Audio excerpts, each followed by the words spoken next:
Você está com fome da palavra? Hoje eu gostaria de falar sobre o custo do discipulado. E para nos guiar, eu gostaria de ler Marcos capítulo 8, verso 34, que diz: Então, convocando a multidão e juntamente os seus discípulos, disse-lhes: Se alguém quer vir após mim, a si mesmo se negue, tome a sua cruz e siga-me. Amém. A cruz naquela época era algo extremamente abominável. Não é como os dias de hoje, que nós vemos, por vezes, pessoas com pingente de cruz, a cruz estampada em lojas, em carros.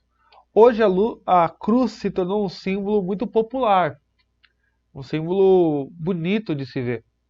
Naquela época, não era assim. A cruz era um instrumento de morte, tortura, a mais violenta morte que o Império Romano poderia propor, a crucificação. Então, naquela época, tanto é que alguns filósofos romanos diziam que em, em ambientes de família era antiético você dizer a palavra cruz. Ele se referiu à cruz como o madeiro do azar, por exemplo. De tamanha carga pesada e terrível que era lembrar da crucificação.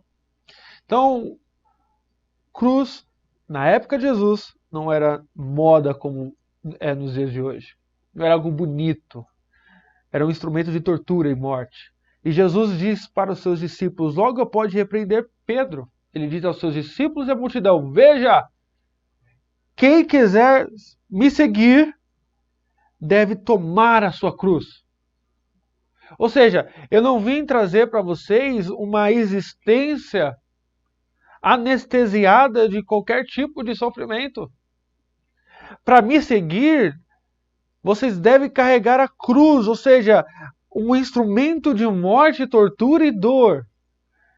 Aqui, obviamente, não é algo literal.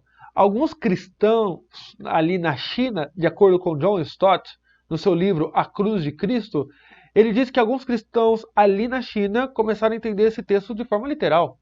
E achando que simplesmente por ter uma cruz de madeira, e carregando ela para um lado para o outro, eles teriam cumprido esse mandamento. Não, não é literal. A ideia aqui é que o caminho do discipulado requer um custo. Ele requer primeiramente a morte do velho homem. Infelizmente, nós, na nossa sociedade, seguir a Cristo e, e carregar juntamente com esse seguir uma carga de pecados é algo extremamente comum. Mas Jesus está dizendo, se você quiser me seguir a um custo, você deve morrer. Essa é a ideia do texto. E obviamente, não no sentido literal, volto a dizer, mas morrer para as suas paixões. Morrer para os desejos da carne. É uma vida de luta. É uma vida por vezes de sofrimento. Aí a pergunta que faz, você tem renunciado aos seus pecados? Quando o sofrimento bate a porta, como você reage? Veja esse duplo aspecto aqui, tanto de sofrimento quanto de renúncia. Lembre-se, por exemplo, de Agostinho de Hipona. Certa vez, Agostinho ele estava andando na rua e uma mulher, uma meretriz, o chamou. Agostinho! Agostinho! Lembra de mim! Naquele momento, Agostinho já havia se convertido. Então ele olhou para aquela mulher e disse: Agostinho já morreu. Agostinho já morreu. Quando o pecado bate à porta do seu coração, você deixa ele entrar? Ou há uma guerra interna entre o espírito e a carne? Se não há essa guerra, se não há um custo que você viu, se você não pagou, você deve desconfiar da sua conversão. É claro, toda a salvação em Cristo é totalmente gratuita. Mas a prova que você se apropriou dessa salvação é uma vida de santidade, é uma vida de renúncia. Veja, não é a causa. A renúncia das nossas paixões não é a causa da salvação, mas é o efeito. Pense nisso. Este é o custo do discipulado. Uma renúncia plena e progressiva das nossas paixões. Que Deus ajude. Vamos orar?